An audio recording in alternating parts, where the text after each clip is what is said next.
வணக்கம் வீவர்ஸ். இன்றைக்கி ஒரு அருமையான ப்ராப்பர்ட்டி பார்க்க வந்திருக்கோம். எங்கன்னா சென்னை கொளத்தூர்லங்க சிஎம் தொகுதியில் உள்ள ப்ராப்பர்ட்டிங்க இது. டோட்டலாக பார்த்தீங்கன்னா 1458 ஸ்கொயர் ஃபீட் லேண்ட் ஏரியாங்க. அந்த பில்டிங் கன்ஸ்ட்ரக்ஷன் பார்த்தீங்கன்னா 3000 ஸ்கொயர் ஃபீட்டு பண்ணியிருக்காங்க. ரொம்ப ஃபஸ்ட் கிளாஸான வீடுங்க, ரொம்ப அமேசிங்கான வீடு. நீங்கள் பார்த்தாவே தெரியும்.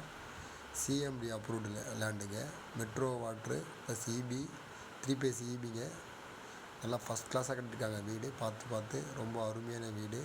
இந்த வீடு தான் விற்பனைக்கு வந்திருக்கு. டோட்டலாக பார்த்தீங்கன்னா 3000 ஸ்கொயர் ஃபீட்டு பில்டிங் கன்ஸ்ட்ரக்ஷன் பண்ணியிருக்காங்க. ரொம்ப பிரமாதமான பில்டிங்கு, அருமையான ப்ராப்பர்ட்டி. ஈஸ்ட் பேஸிங்கு, ஃபஸ்ட் கிளாஸான வாஸ்து பிரகாரம் பார்த்து கட்டியிருக்காங்க. ஃபஸ்ட் கிளாஸான அமேசிங்கான ப்ராப்பர்ட்டிங்க இந்த ப்ராப்பர்ட்டி. குளத்தூரில் சிஎம் தொகுதியில் உள்ள ப்ராப்பர்ட்டிங்க. 30 ஃபீட் ரோடு, ஈஸ்ட் பேஸிங்கு. மொத்தம் பார்த்திங்கன்னா பில்டிங் கன்ஸ்ட்ரக்ஷன் 3000 ஸ்கொயர் ஃபீட் பண்ணியிருக்காங்க. ரொம்ப அமேசிங்கான ப்ராப்பர்ட்டிங்க. இதை பற்றி மேலும் தெரிஞ்சுக்கிறதுக்கு கீழே உள்ள நம்பரை கான்டாக்ட் பண்ணுங்கள். உங்களுக்கு ஃபர்தராக டீட்டெயில் எல்லாமே கொடுப்பாங்க. நம்ம சைட்டை வந்து விசிட் பண்ணலாங்க.